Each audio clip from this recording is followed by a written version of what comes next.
We have to do the newspapers. Good morning to you. How are you? Well, you missed me that when I even opened the show with you, yeah. you kind of forgot. You know, like good morning. Every time of the newspaper, I have to. Yeah. Okay, good morning. Now that I know that it's normal with you. Good morning. How are you doing? I'm good. Yeah. It's normal.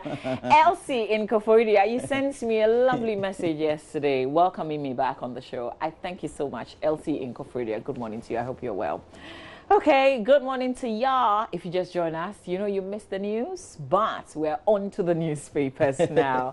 So you can catch up with what is making headlines. We will go online to check out what's been reported on the online portals as well. Joseph Akable is not here with us. He has a terrible cold, so we've got to move on without him, sadly. We wish him well. Let's do the Daily Graphic newspaper. And on the front page of the Graphic this morning, Minority raises red flag over new common fund allocation formula. MTN offers 35% ownership of Ghanaians, ownership to Ghanaians rather, launches IPO to raise 3.47 billion Ghana cedis. And then Education Ministry releases third term fees to school.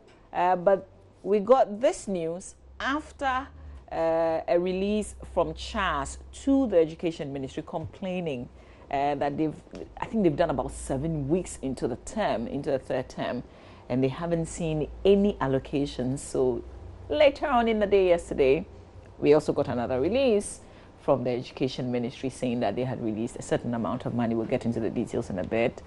But Obenefo, is it Obinfo or Obenefo? Obenfo caged. That's the banner headline right there, front page of the Daily Graphic newspaper. Obenfo caged, charged with murder of Deputy CEO of NEIP. That's a picture of her, Stacey Ofeidako, Deputy CEO of the National Entrepreneurship Innovation Program. That's one of the major talking points, really. Story says that the Chief Executive Officer of the Advanced Body Sculpt Center, also known as Obinfo Hospital at Weija in Accra, and the doctor is in quotes, Dominic Obing Ando, and a cleaner at the center, Edward Amponsa, have been remanded in police custody by the Accra Central District Courts. The two were dragged to court in connection with the death of the Deputy CEO of the National Entrepreneurship Innovation Program, Stacey Ofeidako, who passed away at the facility on May 21, 2018. So Obingando has been charged with murder, while Amponsa has been charged with impersonation. Amponsa allegedly sent the body of Ms. Dakon, who is 37, to the Gregory Hospital at Bujuburum and presented himself as the elder brother of the deceased. Now, if you've been following the narration, the sequence, this was after failed attempts at other facilities to deposit the body. Because you can't just do that. You need a family member to assist in that process, to duly certify before a body is accepted in any morgue, in any hospital. So the cleaner, after several failed attempts, he had to allegedly carry himself as a family member in order to get the body deposited. Finally, at we're told the Gregory Hospital, which is somewhere in Kaswa. So Obinfo, or Dr. Obinfo, as we all know him to be, was arrested on Thursday, but he has not been well. That's the information that we got from the police. So he's actually been under medical care, but still under arrest. And yesterday he was taken to a magistrate court to get him remanded. So he was remanded into police custody, except that he will still be in the hospital because he's not well. So that's where we are with this matter. But can you imagine the number of people who probably have gone through this and not returned because they are not a certain deputy CEO somewhere? Their stories would never be told. But I don't know. I thought that maybe we should spend time and talk about having something done on your body as a human, because I know it's not only women who do it, men also do it. And it's not a shame. If you want to make any changes to your body, it's your body. You can do it. You can walk into any recognized facility.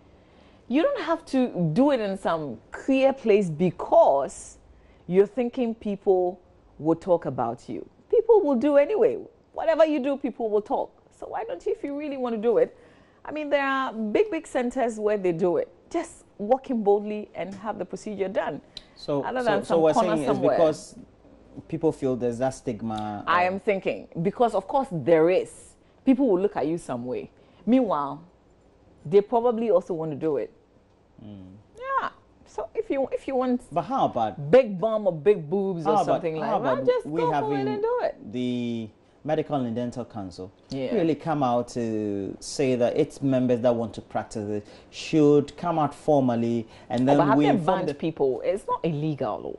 It is not illegal. It's not illegal. But the thing is, yeah, but we don't have it publicized in such a way. Is it because of the stigma that people are tied to it? I don't know. And he's the one who has brought his face. I think Dr. Binfu is the one who has brought his face to say, this is what I do.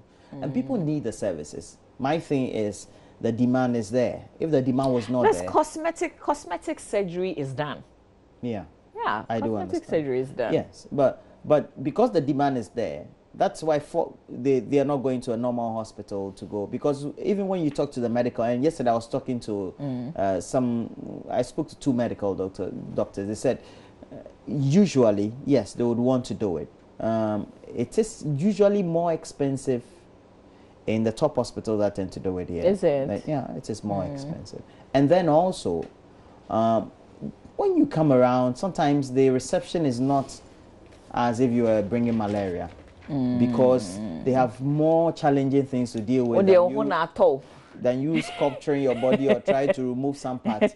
So what actually one of my seniors who is a medical doctor told me was that, Charlie, when you come to our hospital, we have more chronic problems and disease we see at our OPD. So this thing, and I think that the posture of the Medical and Dental Council towards Dr. Binfu has not. But is he a doctor? Yeah, he's a medically trained doctor. Oh, except that he's not trained to carry out the kind of procedures that he's carrying out. The education I got was that when you are a medically trained doctor, like normal, the doctor who a GP who will be given the license to practice, etc., like a GP or whatever it is that you are, you just need some refresher.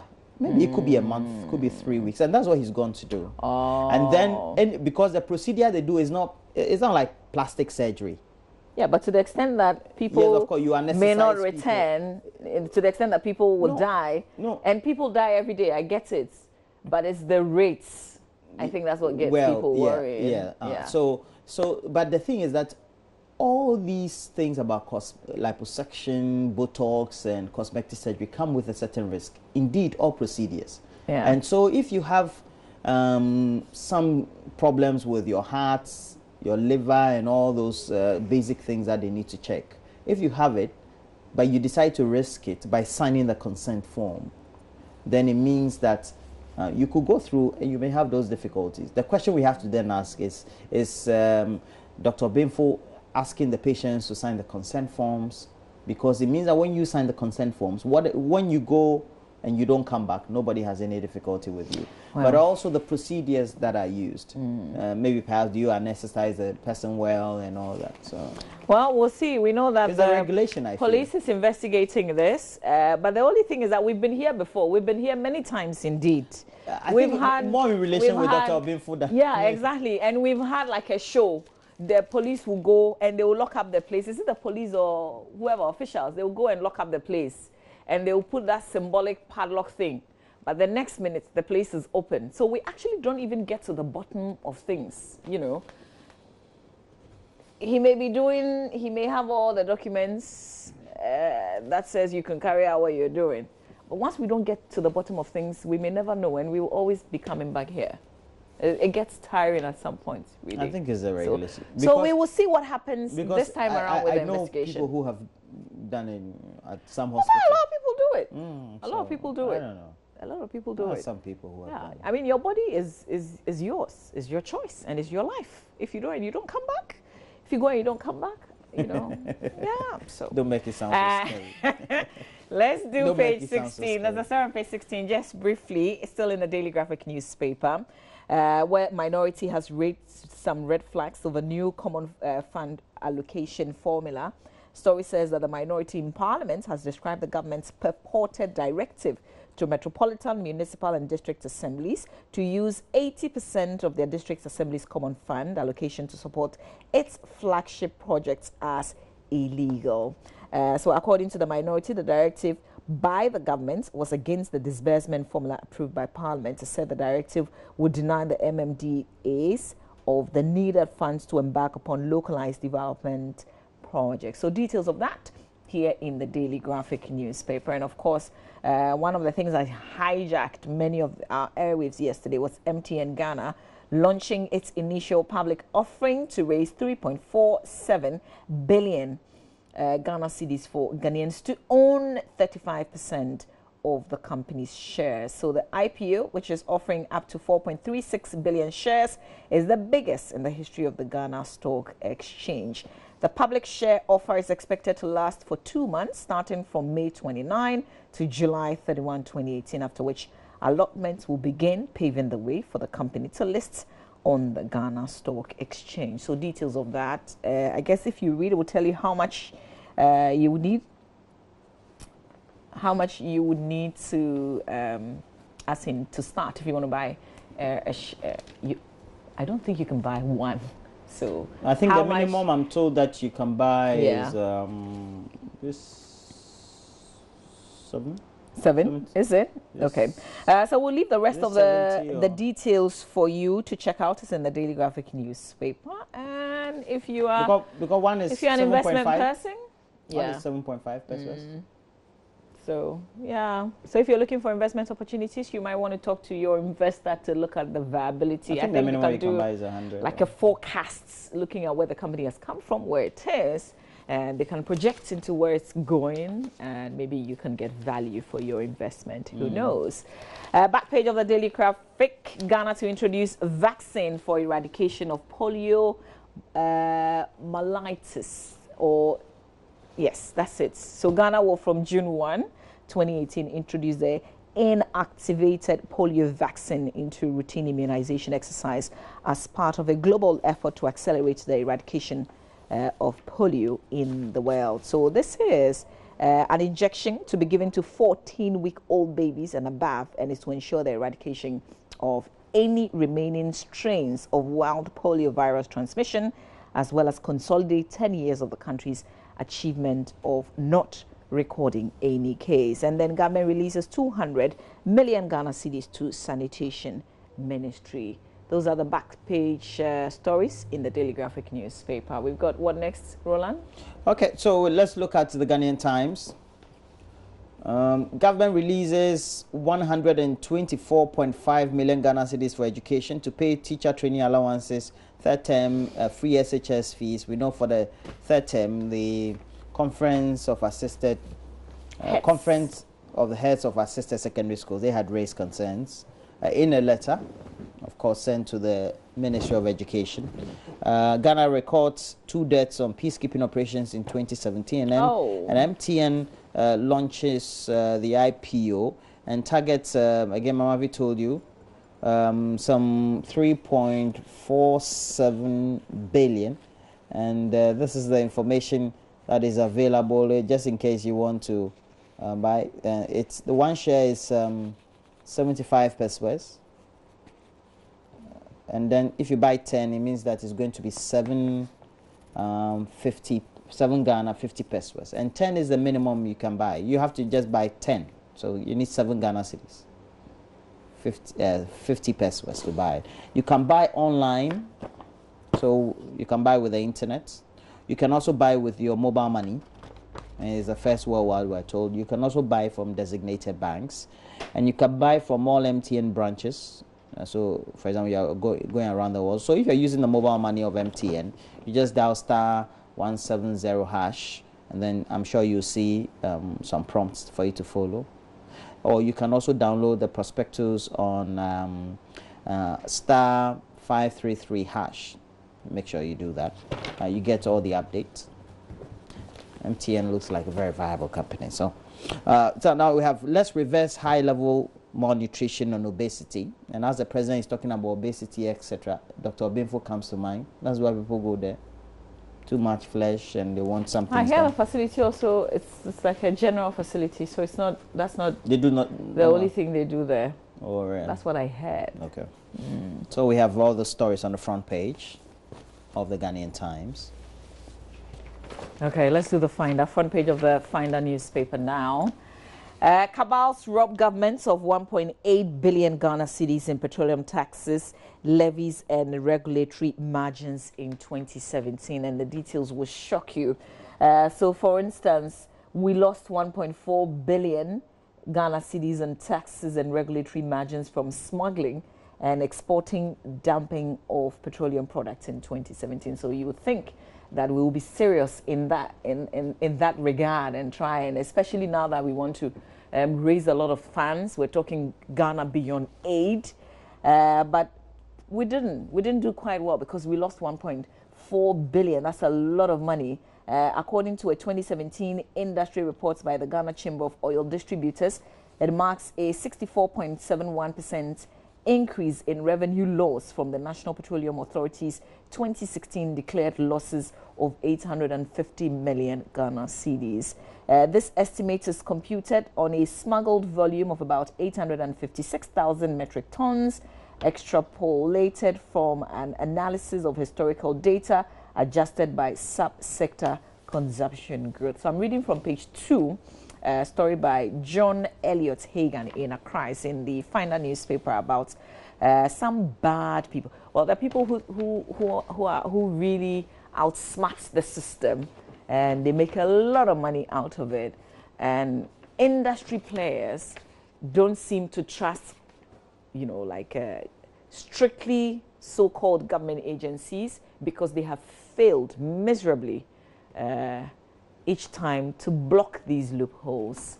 And so there's a lot of conversation going on in that area. But still on the front page of the Finder, Ghana's on course to end hunger, according to our president. MTN Ghana kickstarts 3.47 billion Ghana cedis IPO. Coalition to soon present bill to criminalize homosexuality. Interesting. Dr. Obenyando cleaner remanded over the death of Stacey Ofei-Darko. But let's go to page 5 on this homosexuality. I heard a parliamentarian say that we need the laws to be clearer than they are now. We need to be emphatic as to where we stand on this issue. So it's interesting that this is coming up.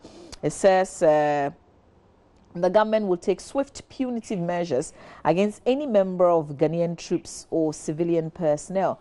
Oh no, this is not the story I'm looking for.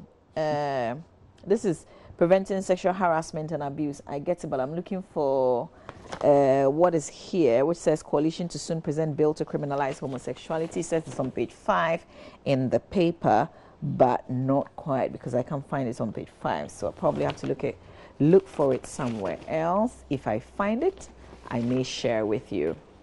Roland, let's do the guide. So we have the daily guide on the front page. Amidu deputy takes office, but Obinfo, that you have a picture there of Stacey Ofei-Darko, Dr. Dominic Obenyando. It says Obinfo doctor charged for murder, and the story is on page 3 of the paper. Rawlings is not God. Kufuor returns fire. Mark Menu dismisses allegations, and yesterday was fire on those who had done the press conference, and I said, wow. Public opinion within the authority had changed, so.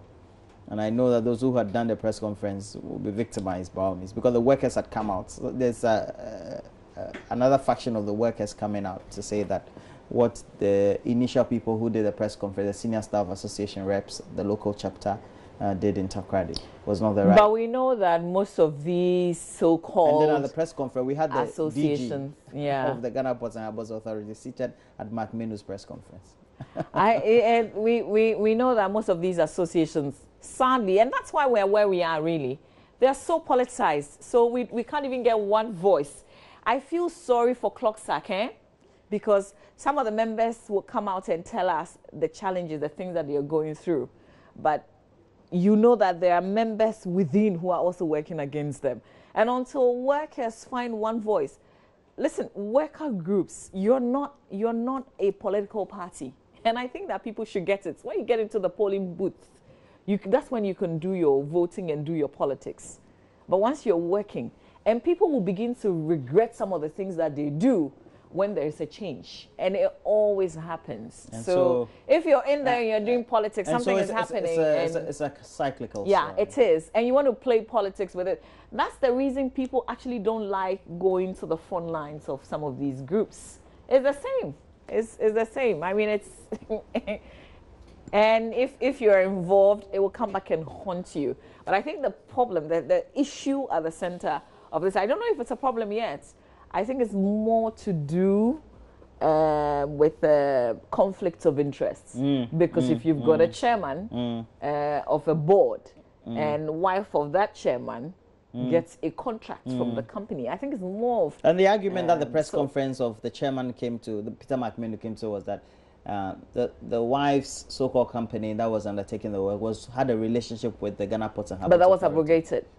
Okay, yes. But I'm saying that even if they want to do the re-engagement, the fact that you're the chairman, even if your company was already working, or your wife's company was already working, once you become the chairman, I don't know in what way or capacity within the remit of our jurisdiction, Africa, Ghana, that you operate in such a way that you can't influence anything that your company already had an existing relationship with. Do you get my point? I get you, but it's that thing that we've been talking about. So, I mean, look at somebody so there's no way. The fact that your company has a relationship with it, so because of that, you have to choose.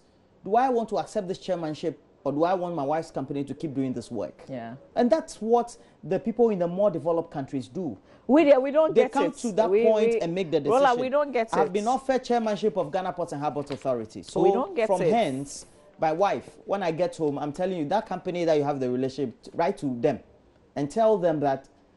But we're told that that relationship had been ended severed. at some point. Exactly. Yeah, we do understand. So it has been revived. Yeah. But it has been revived at the time when your husband is chairman of the board of that same company. I'm saying that even if you already had an existing relationship, it's debatable, right? Yeah. I mean, some people would say it's an issue of morals or whatever it is. It depends on how you feel. But I don't want to say that the West, technically but there's nothing wrong. People say technically there's nothing wrong with it. Technically there's something wrong because it's about human emotion and discretion. Because technically there may be within the laws, you may say nothing is wrong, but who activates the technicality is the human beings. They have to use their discretion. And if you're going to use their discretion, your wife, which is you, Roland, and then me, Roland, who is another independent body, who will you choose? If you are a sane human being, you choose your wife's company. You make that decision. But who are you? I am the chairman. Who do you think you are? So that's the point. But especially when we have a certain board chairman who even has an office in the facility or the organization where he's board chair. He has an office where he goes to work like a regular person, to the extent that people who are even late or people who show up late to work, they can tell them to go back home. That's a board chairman right there. Classic. It's not surprising. Roland, let's move on. So we have the center spread. So you go to the center spread. It says justice for Major Maxwell Mahama grinding slowly. And Abeku Santana, renowned radio presenter and tourism expert, has stated that justice for the late Major Maxwell Mahama Adams is grinding slowly. We said this on the show yesterday. And based on what Joseph shared with us yesterday, we totally disagree. Can I say you too? Because I totally disagree with him. Yeah. It's only people who are not privy to how things work in the courts. They would sit back and talk like that. Because but if you've been following the processes... I was having this view, and then Mama V and Joseph disabused my mind on it. And it's true. It's a process. Procedure is procedure. Yeah, it's a process. So I think that before people get to the point where they say, oh, the justice is slow and blah, blah, blah, they should familiarize themselves with the process. And we have to, you know. But we have to forgive Abeku. This is emotional talk. I mean. It's emotional. Yeah. Okay. Because, well, I mean, really, if you want to go by the law. There's also a movie. The judge is doing well in this instance. We're told he's even trying. Judge is doing really well. Solo Star Wars film underwhelms at box office about a Star Wars story about one of the main characters based on his childhood. Duncan Williams' son Words is also here. It's Joel Duncan Williams, son of founder and leader of the Action Chapel International, Tie the Knots, Ghanaian movie marketers. Ghanaian movies, do we still have some being produced? Oh, yeah. I watched Potomanto. You haven't watched it before. Oh, it's a nice movie. I loved it. Where did you get it to watch? No, I watched it on one of DSTV? the Uh-huh. on the Because it's not on the market. Africa. It's No, not- what do you mean it's not on the market? It's not sold on a DVD or a CD unless. Oh, maybe, have you tried to look for it? Yeah. Oh, okay. Well, Never. but it's a good movie. I mean, these days, think Tankasa, they don't sell any Ghanaian movies. Shelley on is the road. awesome. Yeah, she's Shelley's brilliant. awesome. I mean, she's I was just- brilliant. It was nice. Yeah, it Yeah. was nice. All right. I have to go and get We're DSTV. done? Yeah. Okay, So- we're going to turn attention to my Joy Online. We'll look at my Joy Online, look at the BBC. Benedict is lurking around the studio somewhere. So we go to myjoyonline.com. It will be on your screen shortly. But Roland, let's talk about one of the issues, one of the things that making headlines international. And you've heard about ABC cancelling a comedian show because of comments that she made. That's on she Twitter. describes, I think, an Obama former aide as an ape. And then she's come out to apologize, though. Apologize for the comment, but also to those workers on the show who now are jobless. And then also, do you know, as you look at that story, the gentleman who was scaling the floors has had a proposition from his president that as in the Malian president, that he should come back to Mali. Please don't go. That they will enlist him into the Malian army. Really? I said, but I already have a job on the fire service of France and I have citizenship. It's the reason why I left Mali to France. And then there are many people who scale walls and such buildings in Mali. They are never seen. So why should I go and scale I don't know. Oh my God, I would want to know the choice of the We'll gentleman. get to the BBC. We'll share that story about this. How can I get to France? I want to come back to comedian Mali. that ABC has kind of cancelled her show. But let's do myjoyonline.com, Roland. All right. This is I'll give you British citizenship. You leave Ghana. Oh, fast. We're talking about Ghana's 1960 criminal law. If you give me citizenship, I'm going to make free. Ghana, it's true. When I'm living here to Britain, I'm a citizen. Make free. I can still achieve the things I'm achieving here. Okay, let's do this. Ghana's 1960 criminal law cake. Child, if you Britain, my background, I'm Britain. At the Roland! airport, they look at me differently. The thing you are saying is running through my mind. Martin Pebu pushes for reforms. He's saying that Ghana's 1960 criminal law is a cake. What does it mean? I'm not a lawyer. I don't pretend to be one. So but Ghana's, what I know is that okay, so this you know that not too long ago, he took this issue on about people being remanded, people, on all that, quite a number of charges. Yeah, I remember he talked about it. Non-bailable, I think that's the word, non-bailable offences. He carried out a crusade on that. And so he's one person who looks at the public really, and I think that a lot of us should take a cue and let Martin Pebu, if you like, motivate you. He's a very inspirational person, and he doesn't think self, he thinks Ghana. And things that people won't take on. Trust me, Martin Pebu would. And he's talking about this Criminal Offences Act 1960. Wow, look at the year. Act 29. 29.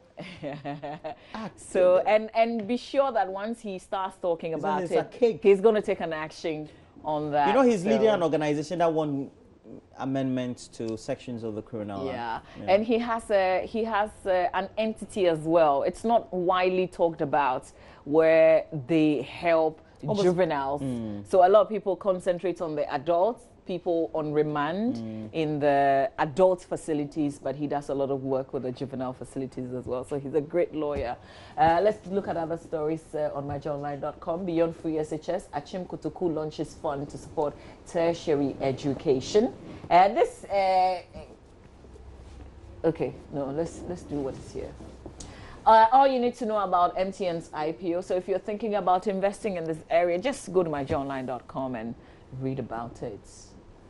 Bring it on. A+ calls S-less bluff. So if you've been monitoring what's been happening, I've been monitoring. There was a certain law firm where Gary Nimaku works. He actually signed that statement, which is asking A+ to retract some statements that he's made publicly. And that's the response. If that is the response, you can check it out on myjoyonline.com. He says he's called the bluff of communications minister, who is threatening him with a court suit. So they've asked him to retract and apologize. Otherwise, they will be headed to court for comments they claim are defamatory. So we'll see how far that goes. Minority accuses government of diverting oil revenues into campaign projects. Obenfo Hospital owner charged with murder following death of deputy NEIP CEO. There are some videos Duncan Williams' son ties the knots. Roland gave a hint in the Daily Guide, but myjoyonline.com actually has the video, so you might want to check it out. But the lady is pretty. We tried to look for the video in the paper. Kelly GVG saga. Monitoring is important. Finance Minister justifies. He spoke for the first time yesterday at that IPO, MTN IPO launch. Time out for Accra Tema motorway. You can read about this. I see the road as a death trap. Do you know for what? A few reasons. There are too many unauthorized exits. Yes, tire bam out here. Say. Like what? Like because you know, on the outer lane, which one is the inner lane, outer lane? The outer lane. There's this hole. There's a gate. There's a manhole. The concrete has removed. And I asked for Tema motorway. I bought the tire not too long ago. Yeah. Fresh you bought did you buy a fresh tire or you bought a second-hand tire? Can you imagine? Fresh. Sorry. It is Ghana, eh? Okay, so that's it for myjoyonline.com. And I'm not sure we have time to share this about the ABC network, which has cancelled comedian Rosenbar's sitcom after she posted a racist tweet likening an African-American former Obama aide to an ape. Exactly what she said in that Twitter statement. She said, Valerie Jarrett was the child of the Muslim Brotherhood and the planets of the apes firm. And they say these comments, she's known to be making some of these comments, and her show has actually been cancelled. But Benedict is right at the corner somewhere. Roland? We have to go to Benedict's. Good morning to you, Benedict. Hi, good morning, Mama V. How are you? I'm good. First question. Where is Kwesi Nyantakyi? Well, I presume he's in the country. Yeah? He's here in Ghana, yeah. Okay. Have you seen the video? No, I haven't. We are all waiting for June 6th, yeah. Okay. Who is in your pocket? Me? You are in my pocket. What's up, Benedict? Well, what are we talking about today? Ghana Premier League matches this afternoon, midweek games, and also Black Stars are playing, but it looks like no one cares. So who cares? Is it a friendly or is it a serious game? Yeah, it's a friendly. They are playing but against they are not Japan. going to Russia, so why are they bothering themselves? Well, teams that have qualified for the World Cup have invited us for friendly matches. So Japan. So they are using us to exercise. Exactly. Japan will be there, Iceland will be there, but for us, Kwesi consistently has been mentioning that he's using these games to build a team for the Africa Cup of Nations. I tell you what, I'd rather talk about the Black Queens than talk about the Black Stars. Well, even with the Black Queens, they are not doing anything. You know, we are supposed to host. We don't care. They bought us a cup. Well, they did, but we are supposed to host the African Women's Championship later this year. And we're almost in the middle of the year. Nothing is happening. Especially when Kwesi Nyantakyi is where he is right now. Well, we'll see how that will go. So we'll save the day. And we'll talk about the Roland Garros as well.